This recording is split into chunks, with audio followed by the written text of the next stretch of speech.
hablemos algo sobre la gravedad de los mundos.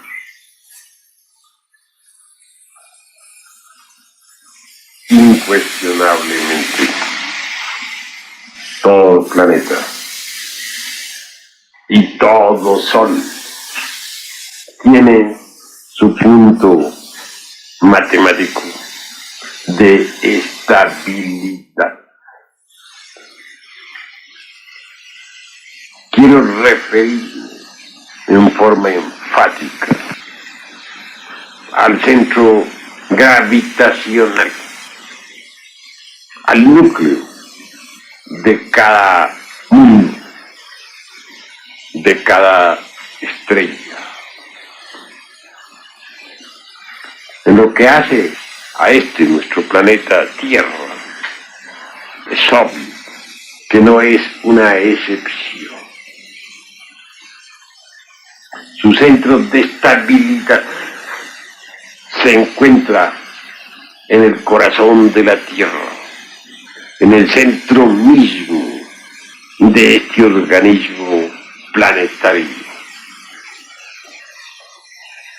Mirada la ley de la gravedad desde diversos ángulos, descubrimos su aspecto exotérico o público y también su esotérico o secreto.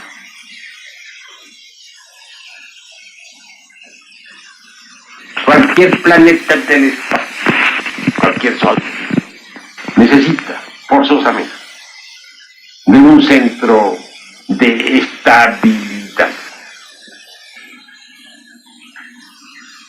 Y pues, el núcleo de nuestro planeta Tierra es aquel punto matemático donde vienen a confluir muchas fuerzas cósmicas universales. Si nuestro planeta y los planetas, si nuestro Sol y los soles no tuvieran un centro de estabilidad, obviamente tampoco podría existir la gravitación universal. Entonces, la existencia del cosmos resultaría imposible. Si nuestra Tierra y las demás tierras del espacio, si nuestro Sol y todos los soles del infinito no tuvieran ese centro de estabilidad, no poseyeran tal núcleo gravitacional, es incuestionable que el mal crecería en forma exorbitante ad infinitum. No podría ponerle dique a la perversidad.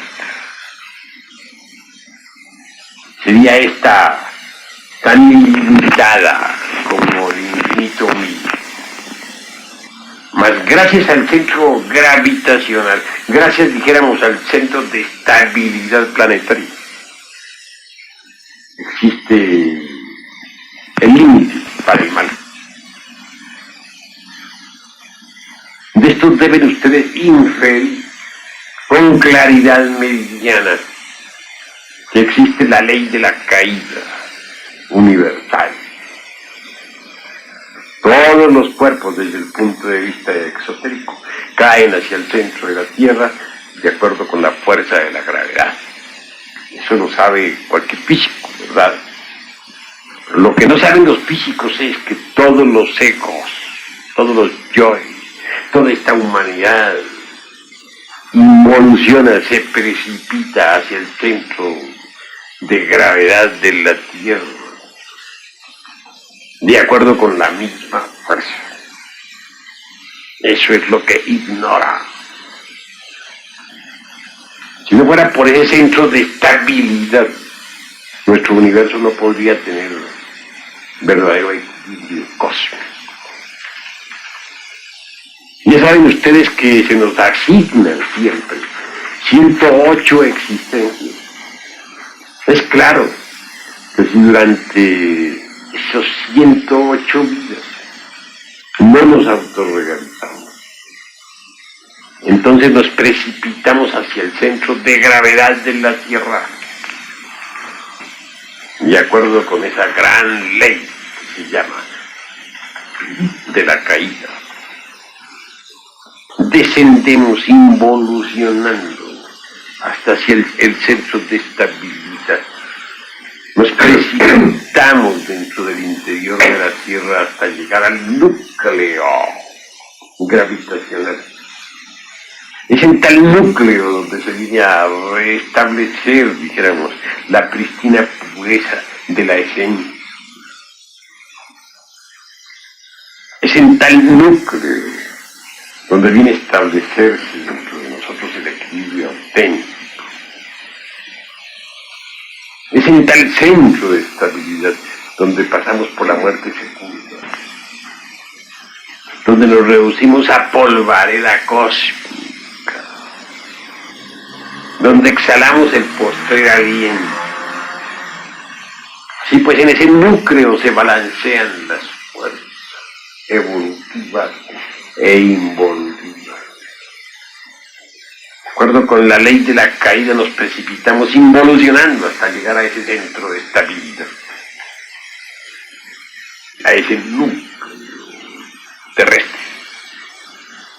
Y luego, después de la muerte segunda, la esencia pues, ingresa en una nueva evolución, asciende, sale a la superficie, a la luz del sol, para recomenzar la jornada, para reiniciar una nueva marcha evolutiva que ha de comenzar rigurosamente desde la dura piedra.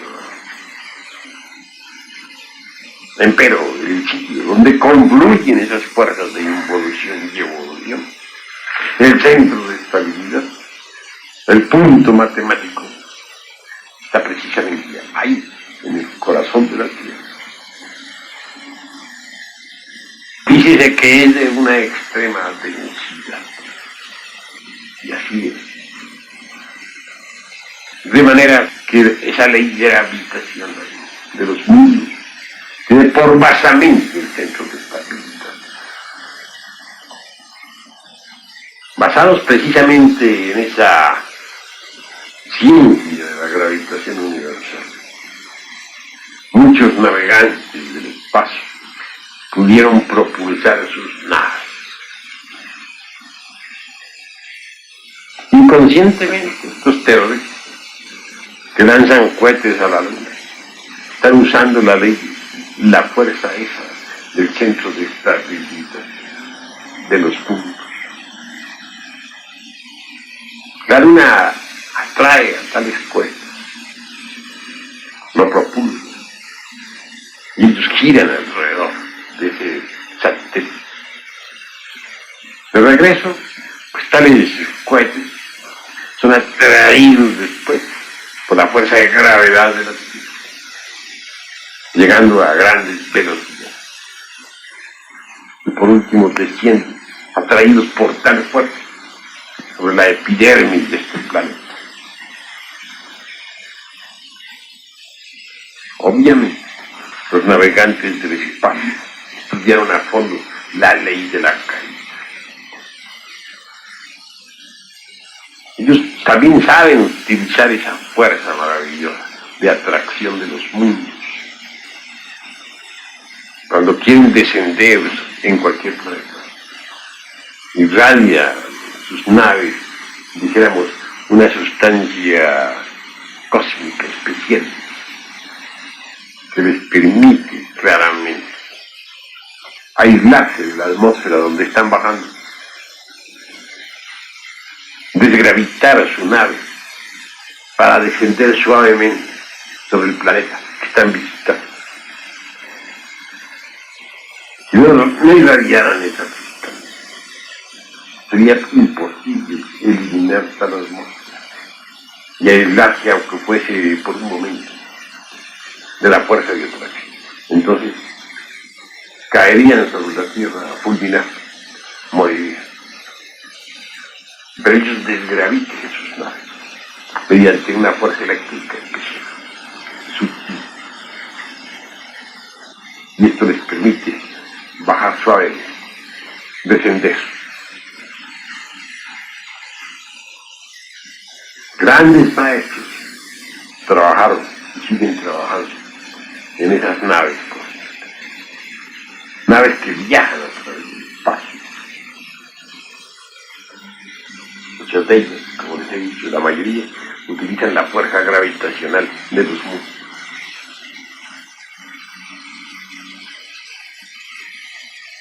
Desde el punto de vista esotérico resulta extraordinario que tengamos que comportarnos exactamente de acuerdo con la ley de la caída. Obviamente, si nosotros no nos libertamos de esta trágica rueda del samsara, tendremos que caer hasta el núcleo exacto del planeta Tierra, hasta su centro de estabilidad, involucionando, lamentablemente. Allí nos volveremos pobres, eso es obvio. Entender esto es importante, pero para entenderlo se necesita autoexplorarnos a sí mismos, porque nuestra tierra es una verdadera torre de Babel, donde ya nadie entiende a nadie. Debemos saber que existen en nosotros dos formas de celebración. La una la podríamos denominar celebración por el razonamiento, por las ideas, etc. La otra, bien podemos denominar la celebración por la forma.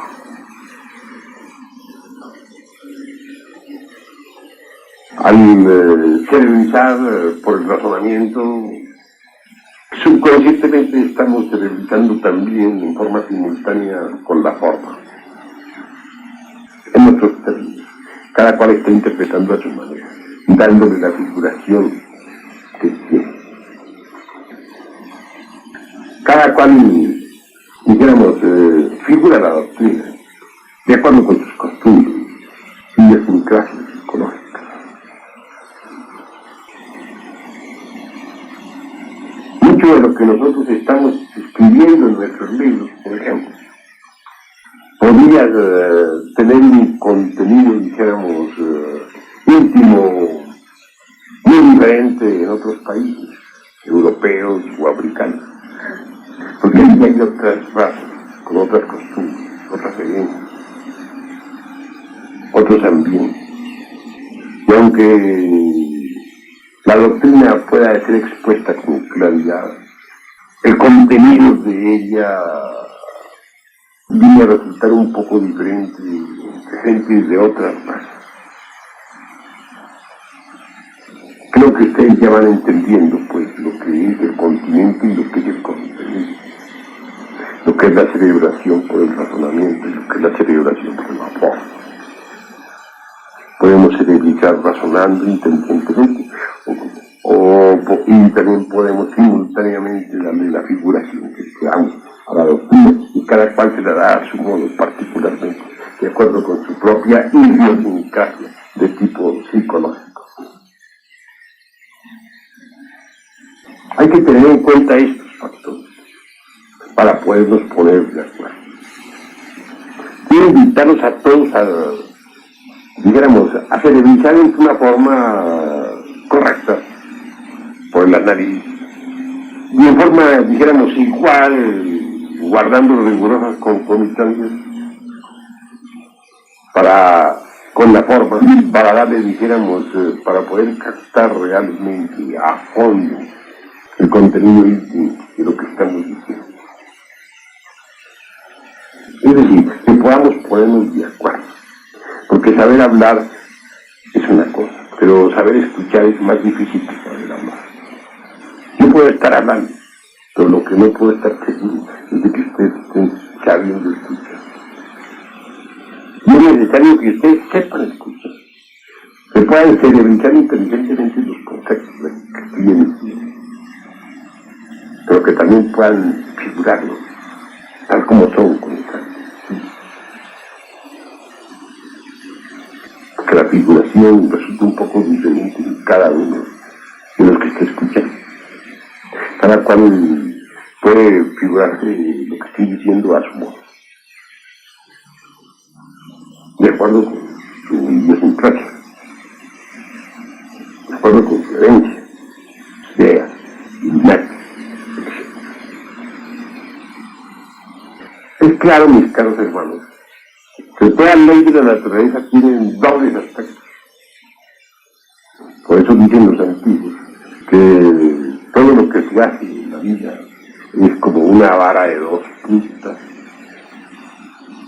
Todo se manifiesta de acuerdo con la dualidad. Nunca podemos hacer bien sin hacer mal, desgraciadamente.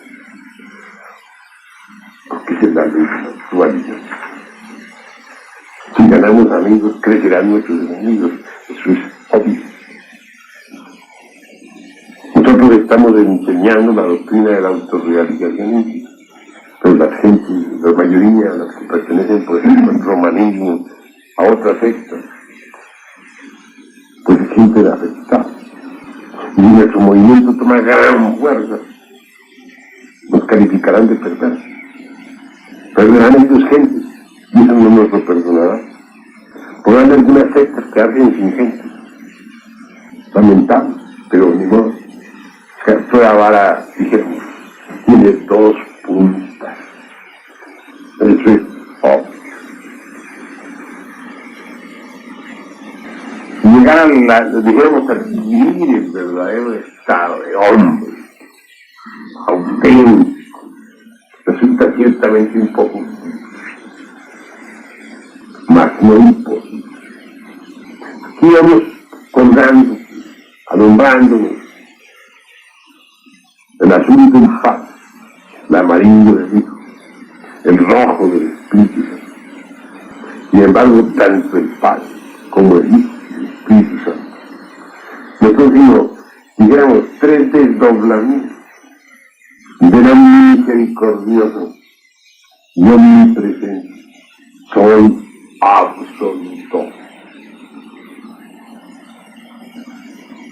Cuanto más cerca estemos al omnisericordioso, solo absoluto,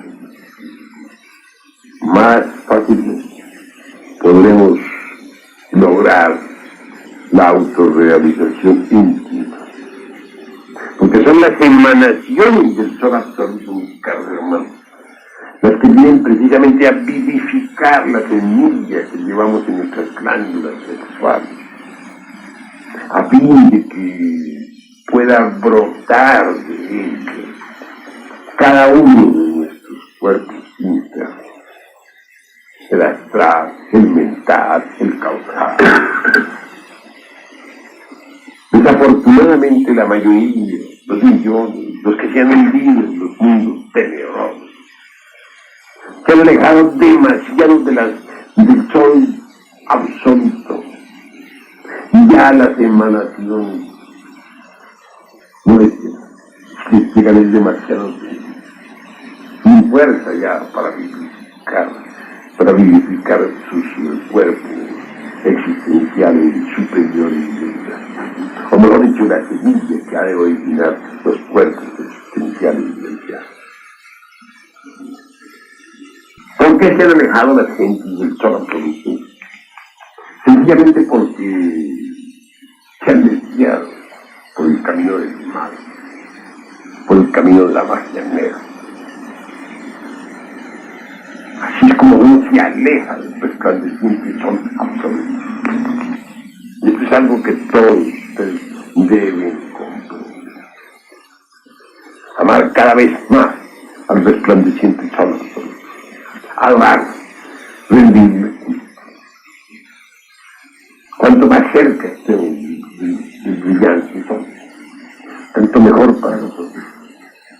Su emanación nos beneficiará, y así será la semilla vivificada para que broten los cuerpos internos.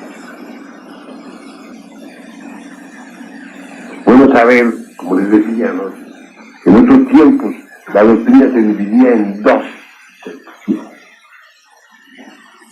la meramente teórica, total totalmente apartada de los conocimientos esotéricos, mágicos relacionados con la novena esfera. Y la novena esfera adoctrina tantas. Por ejemplo, en el Egipto secreto de los faraones. Yo estuve y me acuerdo perfectamente, cada hermano, cuánto sufre. Aquí, dijéramos, recapitulé los instantes, repasé los grados menores, y cuando ya estuve preparado, de labio a oído, me entregó el gurú el secreto indecible del gran arcano. De manera que esto no se divulgaba públicamente. A mí mismo me consta que algunos que violaron ese secreto fueron llevados a un patio empedrado ante un mundo lleno de extraños jeroglíficos, decapitaron, su corazón se lo arrancaron, sus cuerpos fueron cremados y la ceniza arrojada a los 4 pies. Cuán delicado era esto. El secreto era inviolable. Pero tanto el aspecto teórico como este aspecto tándrico son, dijéramos, dos partes del mismo occidente, omnipresente, omnipenetrante. Hoy hay que darlas ambas juntas, en forma íntegra, para iniciar la nueva era de la cual. Son 108 existencias, y árbol que no da fruto es cortado y echado al fuego. No es nada agradable, mis caros hermanos, ingresar en los mundos.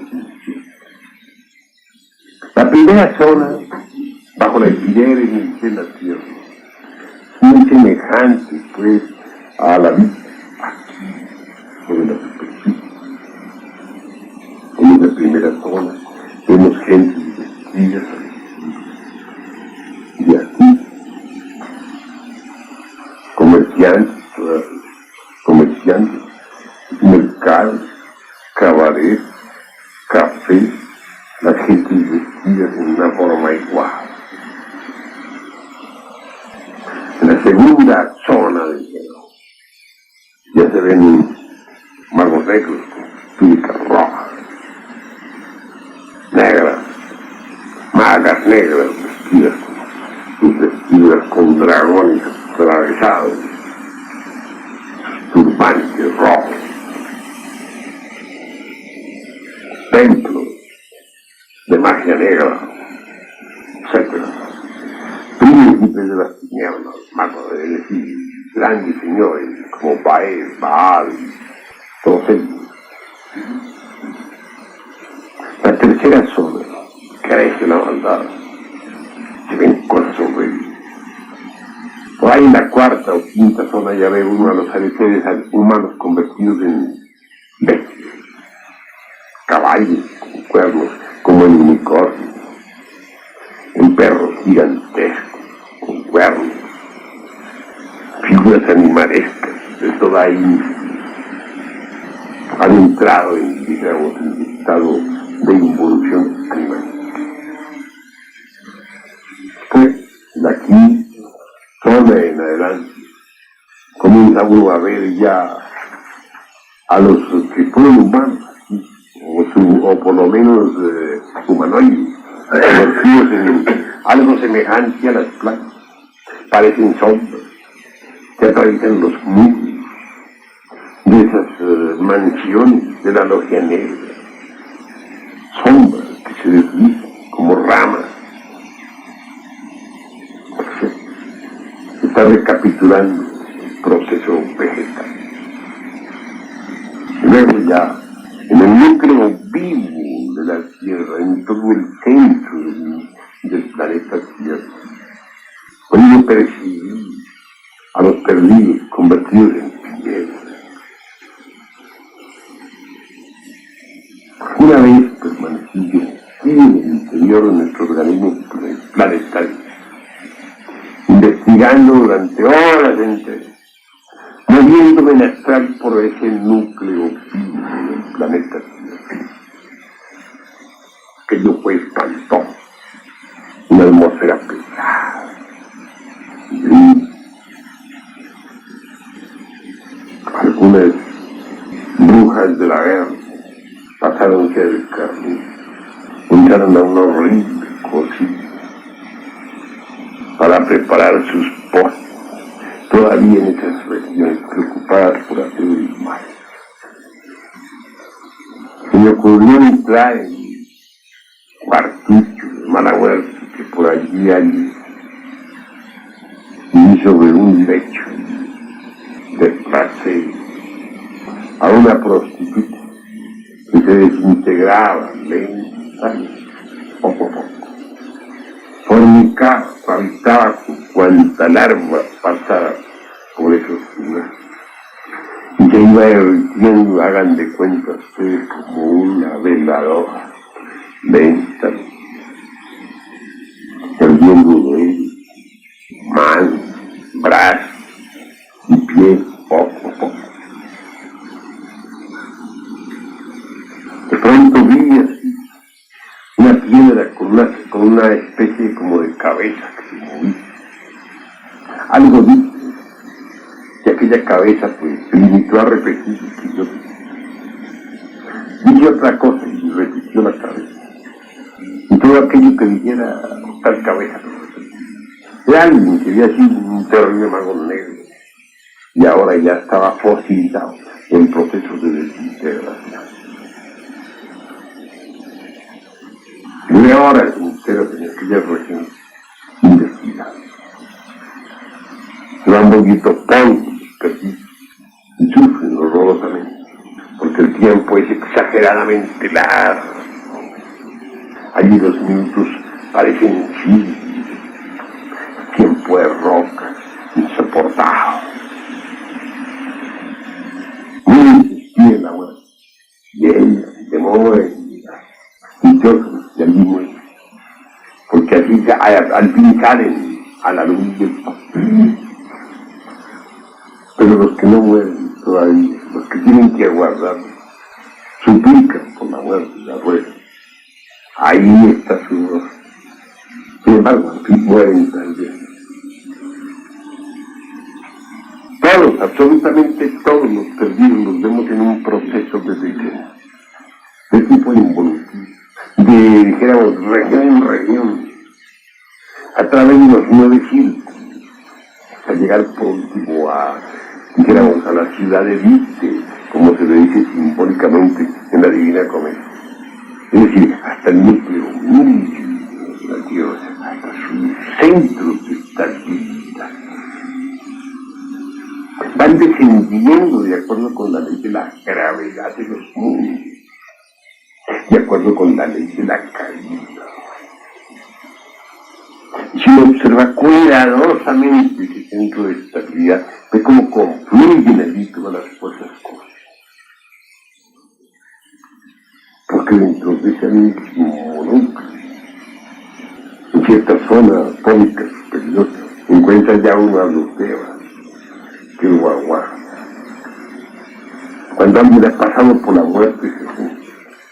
Cuando la esencia se ha libertado, cuando luego ha sido vuelto polvo, entonces tal esencia es examinada por los demás. Y sigue realmente el paso. Tal esencia sale por ciertas puertas atómicas, hasta la luz del día, que da su carisma. Es decir, allí se conjugan en ese centro de estabilidad las fuerzas de tipo involutivo, tiempo. Allí se logra, dijéramos, la muerte segunda, que nos da el acceso hacia una nueva evolución. Allí se consigue la pristina pureza es el bien máximo del deseo. Precisamente allí, en ese punto máximo, se reinicia la vida. Vean ustedes, pues, lo importante que es la ley de la gravedad. No solamente incluye la gravitación de los soles alrededor de su centro, y algo más. Proceso de involución y evolución de la vida. Desde un punto de vista puramente mecánico, vemos a la ley de la caída en acción en todo el cosmos.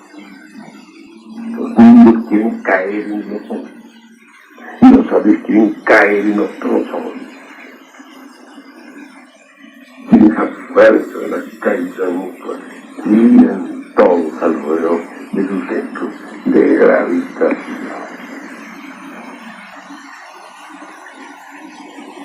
Por mucho que nosotros defendamos, no podremos defender más allá del centro de estabilidad planetaria en que vivimos.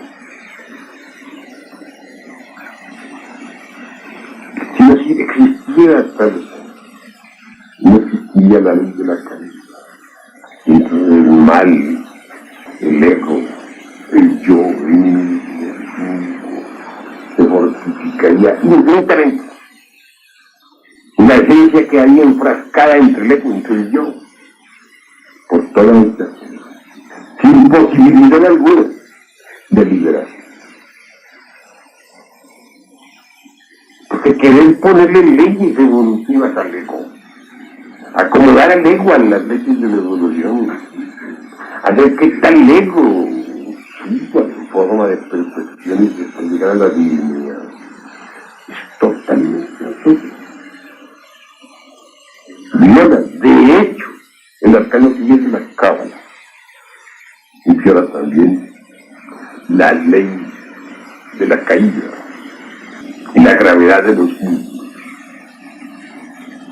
Que valdría eso a querer crear un universo sin la ley de la gravedad, o a pensar que podría existir un cosmos sin gravitación. Cosa absurda, ¿verdad? Es hora de mirar estas facetas en forma clara. Les he explicado a ustedes esto desde un punto de vista doctrinario, filosófico y místico. Hoy se los estoy mostrando desde el punto de vista de la ley de la caída, desde el punto de vista gravitacional, para que de esta forma lo entiendan mejor. Yo me explico cómo hombres como Papus, Blavatsky, Franz Hartmann y Parsley pudieron haber quedado tan embotellados en el dogma de la evolución. ¿Cómo cerraron los ojos ante la ley de la caída? ¿Cómo fue posible que no hubieran comprendido la gravedad de los mundos, la gravitación universal?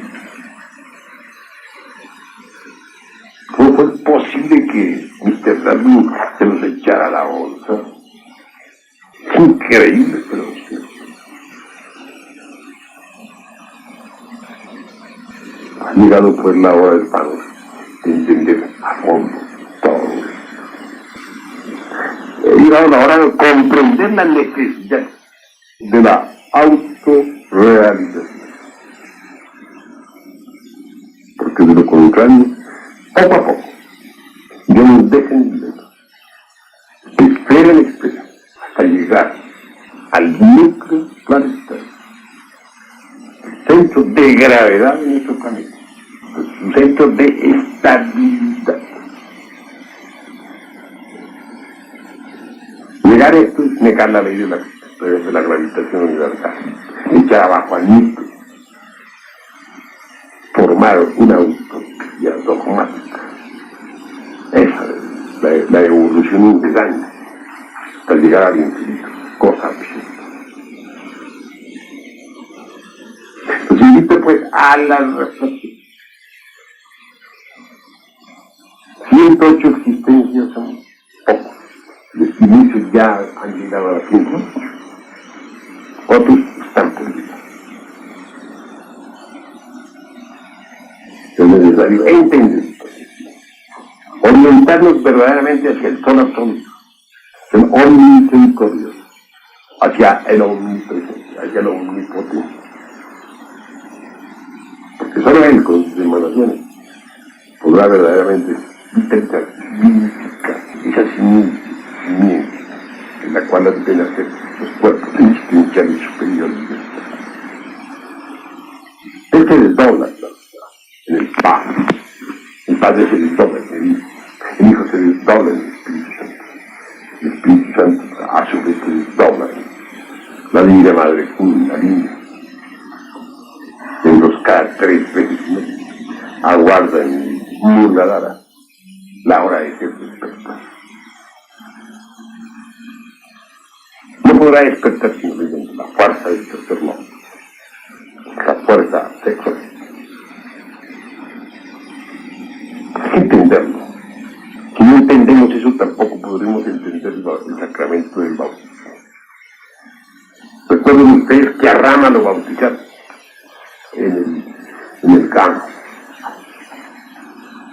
Pero antes de ser bautizado por el Gurú, recibió primero las explicaciones sobre la ciencia de la potencia y de la ultrapotencia. Es decir, se le enseñó el Chaja Maestría, se le enseñó a manejar el hidrógeno sexual exitoso, se le enseñó las escalas de los hidrógenos. Solo después de haber recibido esa información, se comprometió a trabajar en la forja de los discípulos, a transmutar el agua en vino. Por eso, fue tal compromiso que le bautizó. El bautismo fue técnico, que hizo su juramento. Entró en el Ganges y ahí juntó sus manos. Y el Gurú le echó el agua. Fue bautizado lo mismo que Jesús en el Jordán. El bautismo, mis caros hermanos, simboliza la transmutación de las aguas de vida en el vino del Espíritu, en el vino de luz del alquimia. Digamos, un compromiso que uno hace con la divinidad mediante el sacramento. Se comprometió rigurosamente a trabajar en la novena para lograr la autorrealización. Ese es el bautismo, bien entendido. Hoy se ha perdido, digamos, el sentido del bautismo. Desgraciadamente, Jesús lo acusaban los gnósticos bautistas y habían, dijéramos, deformado el bautismo de Juan. Hasta la acusación era falsa, porque Jesús nunca deformó el bautismo. Tampoco fue una prendida de Juan, y lo trajo de la India. Como les dije, Rama fue bautizado, todo iniciado antiguo fue bautizado. Jesús lo enseñó, instruía a sus discípulos enseñándoles los misterios del sexo, y luego les bautizaba. Vean ustedes cómo se ha perdido el sentido del bautismo. Hoy ya no saben las gentes qué cosa es el bautismo, ni qué significa. El estudio de las religiones comparadas suele ser muy interesante. Resulta que el bautismo de Juan y el de Rama fueran semejantes. Jesús en sí mismo era un budista. Muchas de las enseñanzas dadas por el Nazareno tienen sabor budista. Uno estudia cuidadosamente el catecismo del Buda y luego lee el Evangelio del Cristo. Pueden notar perfectamente que Jesús en el fondo era todo un budista. Y así lo llamaban. Leo le decía, que es el Mercurio, Buda. Solo que como lo odiaban a él, dijéramos los fariseos, decían, es el falso Leo, que viene a destruir nuestra religión ortodoxa. Es decir, que levantaron las acusaciones más espantosas. Pero todo el Evangelio de Jesús es completamente optimista y cabalista. Y también en sus parábolas, dijéramos, el sabor de los caldeos, de los fenicios y persas, y en sus matemáticas, en sus profecías, existe, dijéramos, la sabiduría pitagórica. actividad sexual del mundo. A eso se debe la perfección de sus palabras. Él trabajó también en la novena esfera, en la tierra sagrada de Egipto. Y pues, hermanos, es necesario reflexionar un poco, evitarnos la caída. No les deseo a ustedes el descenso hasta el centro de estabilidad del planeta Tierra. No se lo olviden, porque esas regiones del interior del mundo se sufren demasiado. No es pues eso nada especial.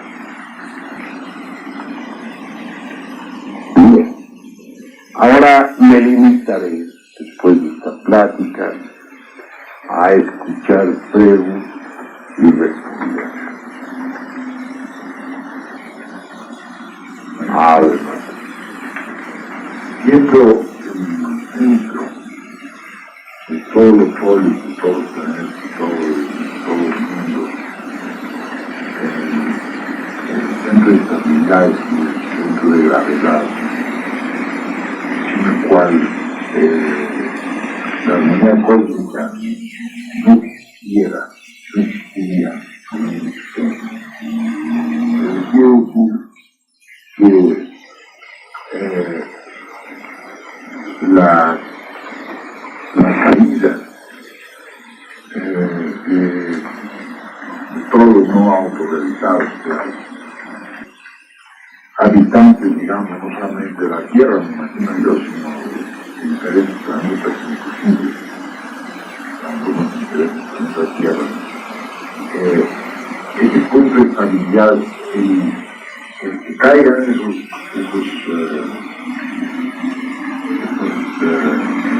ejemplos ahí para integrar los yoes, avance y sufrimiento, es un equilibrio. Y yo pregunto, es lo que da equilibrio al universo. Es decir, ¿por qué ese punto de estabilidad, el centro de gravedad en el cual no existiría la armonía cósmica, ni qué relación tiene con los humanoides encontrados? Exactamente, igual. Da el equilibrio a los humanoides. Allí se establece el completo equilibrio, dijéramos, entre las fuerzas de la involución y de la evolución. El equilibrio del bien y del mal. El equilibrio del descenso y de la sombra. Así como el núcleo es el que da equilibrio, dijéramos, a todo el cosmos, porque alrededor del núcleo, dijéramos, de nuestro planeta Tierra, gira la luna. Y mira también la otra luna, la luna negra, donde está más allá de la luna blanca. Así también alrededor, por ejemplo, del centro gravitacional, el centro de estabilidad del Sol, giran los planetas del sistema solar. Se mantiene el equilibrio del cosmos. En la misma forma, internamente se mantiene el equilibrio de la psique. Porque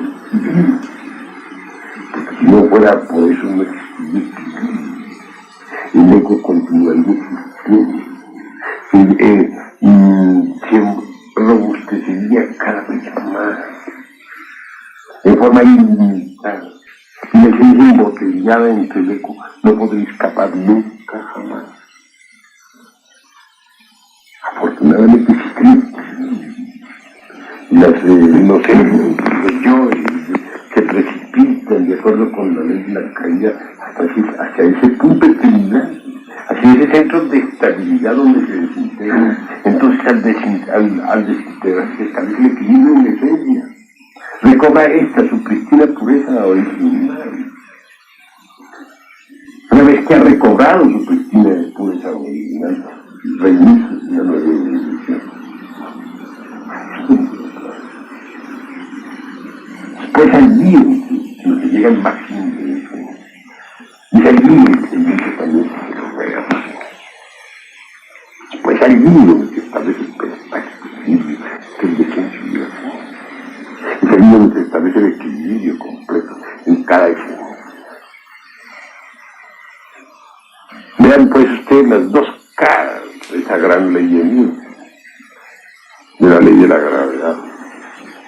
Vean los dos aspectos, el exotérico o público y el esotérico o secreto. Lamentable, los dioses, los emborrosacrucistas, los acuarianistas, etc. No hayan visto el aspecto esotérico o secreto de la ley de la gravedad. ¿Hay alguna otra pregunta, hermano? A los que han viajado a otros planetas y se venían a morir, y que ya se cumplieron sus 108 días y llegan a morir, por ejemplo, en la luna, ¿a dónde se van? Pues son atraídos matemáticamente al centro de gravedad, debido a la ley del carro. No les queda más. Vencido el tiempo, tienen que precipitarse a su centro de la gravedad, de acuerdo con la ley de la caída. Vean ustedes que hasta la caída tienen la ley. Hasta la caída. Todo el universo marcha de acuerdo con las leyes del número, medida y peso. ¿Hay alguna otra pregunta? Maestro, hay algunos pensadores o escritores pseudofilósofos que establecen una ley del equilibrio, no precisamente del centro o del inicio de la Tierra, sino existe en la Tierra misma.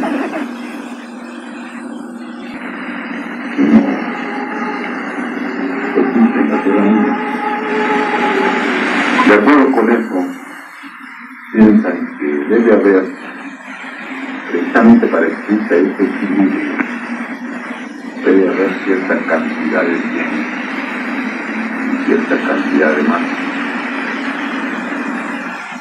que no podría ni uno ni otro, precisamente se rompería ese equilibrio en un sistema. Esos son utopistas.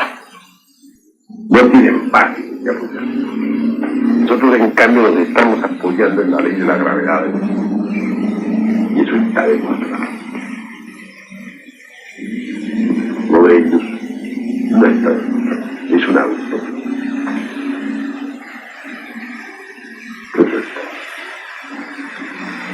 Y se habla del fuego central de la Tierra, el núcleo central de la Tierra, el fuego. ¿Cómo podemos conciliar una cosa con la otra? O hay fuego o es extremadamente denso. Dentro del interior del organismo planetario hay fuego que llama. Y no precisamente en el núcleo central existe puro fuego líquido, como suponen muchos, ¿no? En el núcleo central lo que hay es un material mineral extremadamente pesado, denso. Pero esto no significa que dentro del interior de la Tierra no corran los ríos de ese fuego líquido.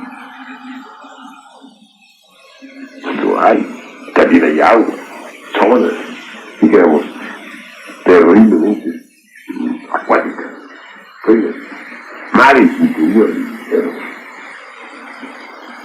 así todo, pero el núcleo en sí de una extrema altura, una materialidad terrible. Desde un punto de vista rigurosamente. Si no fuera así, entonces, ¿en qué se basaría el centro de gravedad? Tremendo.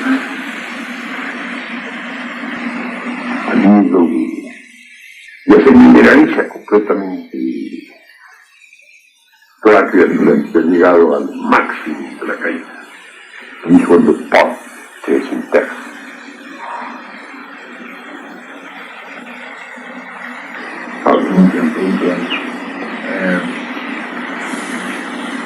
Se nos enseña que entre las capas anteriores de la Tierra, inclusive hasta llegar a el tanto 8, dentro de los San Pablo,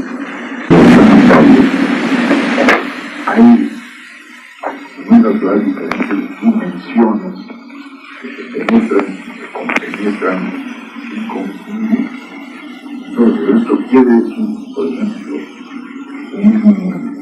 un discípulo exaltado como Judas Iscariote, que está trabajando en el mundo infierno.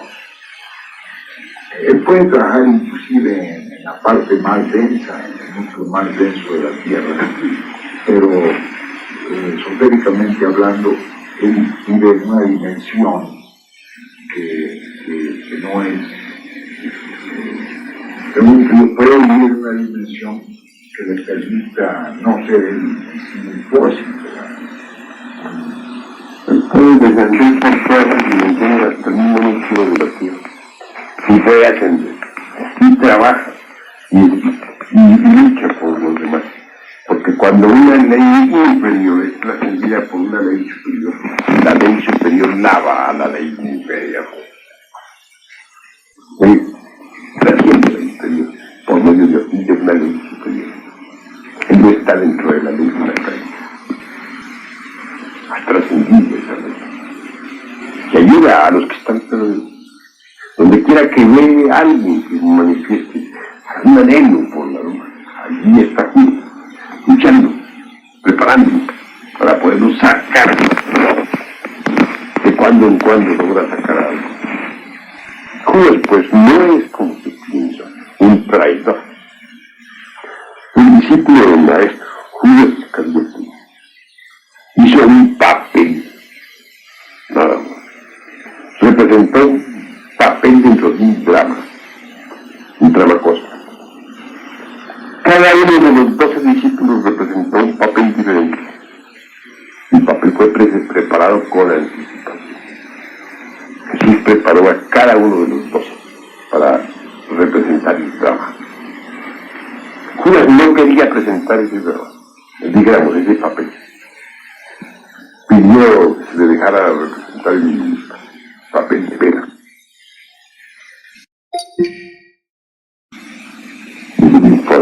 Que Judas era un traidor que vendió a Jesús por 30 monedas de plata. Y claro, eso está tan hondo en el subconsciente, que aunque escuchen la doctrina, la explicación que estamos dando, sin embargo, la resistencia permanece. Pero esa resistencia, repito, se debía al tiempo, de que fue asimilada por el infancia. Pero deben corregir mediante la meditación. Pero lo negó, entonces, como dice la iglesia también. Todo eso es simbólico. Pedro cumple esta misión. El evangelio de Pedro es el del sexo.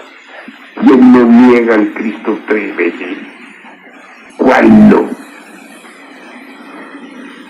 Hasta estos iniciados se caen, es decir, fornican, niegan al Cristo íntimo. Es una negación de Pedro. Antes de que el gallo cante, me negarás 3 veces, dijo Jesús. El gallo es el verbo, la palabra. El iao, gallo, iao, gallo, iao. Decía antes que el verbo resuene en nosotros. Me negarás 3 veces. Y el ser humano niega al Cristo cuando fornica, cuando se deja caer sexualmente. Hay que saberlo entender. La doctrina de Pedro es la del sexo. La doctrina de Juan directamente, Jehová, es el verbo, la palabra. Por eso, Pedro dice, bueno, ¿y este qué? Refiriéndose a Juan. Contesta Jesús, y si quiero que él permanezca aquí hasta que yo venga, o hasta que yo vuelva a ti, ¿qué?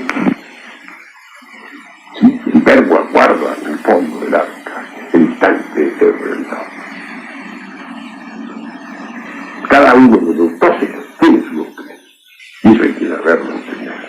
Sin Judas, por ejemplo, no hay drama. Judas es importante.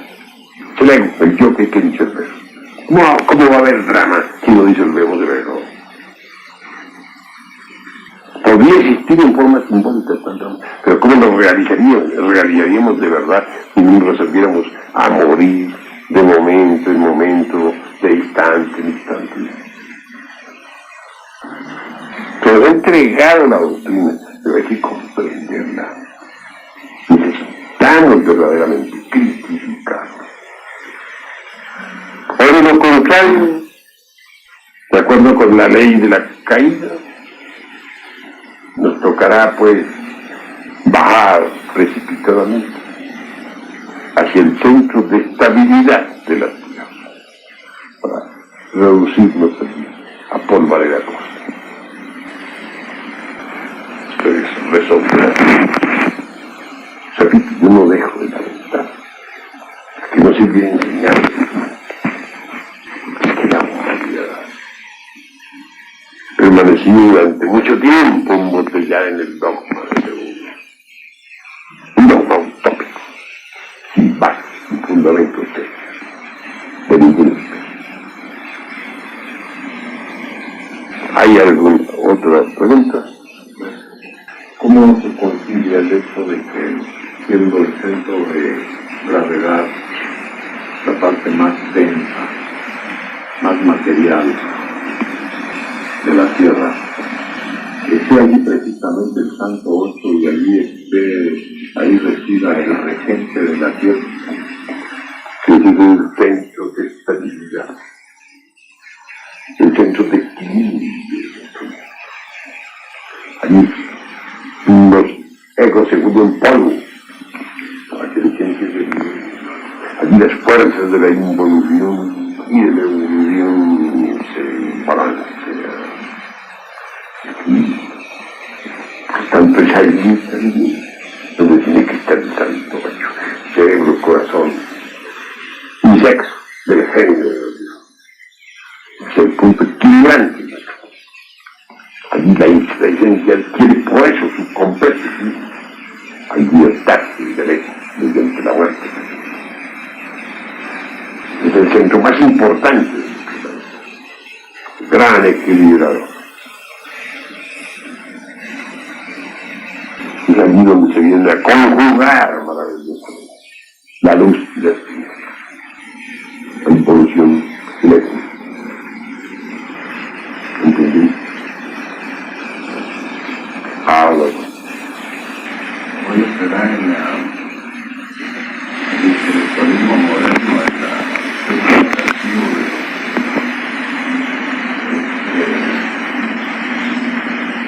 la persona del equilibrio como todo.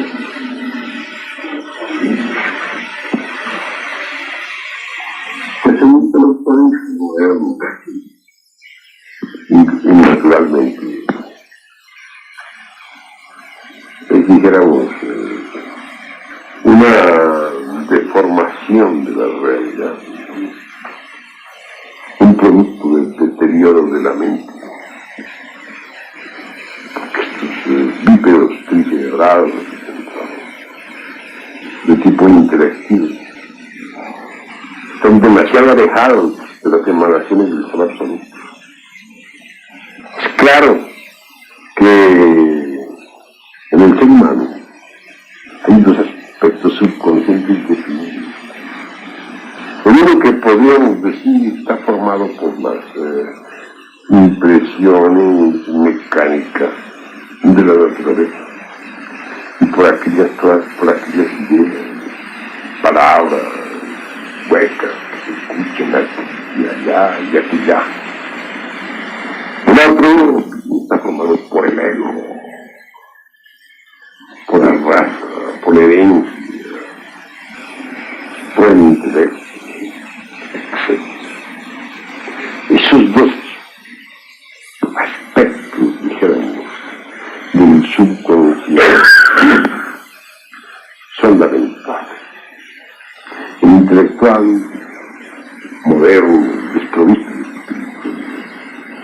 una máquina más. Una máquina con esos dos aspectos. El exotérico, digamos, o exterior totalmente mecanicista, formado por impresiones externas, y el interior formado por su intelecto y su herencia de familia y sus defectos y errores subconscientes. De manera que el intelectualismo moderno en el fondo es subconsciente y por lo tanto no sirve. Lo real está más allá del vano intelectualismo. Hay que buscarlo en la conciencia despierta. Pero despertar la conciencia es vital para descubrir lo real. Entonces pasamos más allá del simple intelectualismo. Eso es todo. ¿Alguna otra pregunta? Ninguno se quede con dudas. El problema es que la máquina. Pues sí, obviamente. Hoy tenemos una conferencia obligatoria citada por un lector de psicología y pues desde luego en particular a mí no me parecía nada de lo que estaba hablando, de lo que nos estaba enseñando, porque todo lo que nos estaba enseñando pues era completamente opuesto a lo que tenemos. Desde luego yo me daba cuenta de que completamente estaba desviado de lo que realmente tiene como. Yo le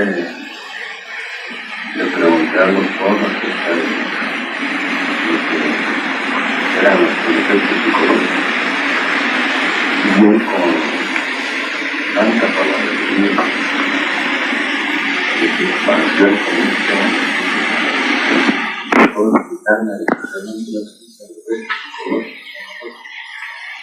de la psicología moderna ha encaminado los conceptos hacia un montón de palabras, pero me di cuenta yo de que por el hecho de ser completamente opuesto a lo que nosotros conocemos, me puse a pensar que posiblemente ellos son los que representan el tema Se pregunta a Mamón. Mamón tiene dos aspectos, el intelecto y el dinero. De manera que ellos representan a Mamón. Ya el Cristo dijo, no puedes estar con Dios y Mamón al mismo tiempo. Exactamente a Mamón. No quieren reconocer los defectos ecológicos porque ellos son los defectos íntimos. El ego se cree perfecto. Son vivos representantes de Mamón, por lo tanto son magos negros. Están lejos de la gran realidad. Se han alejado tanto de las emanaciones del sol absoluto.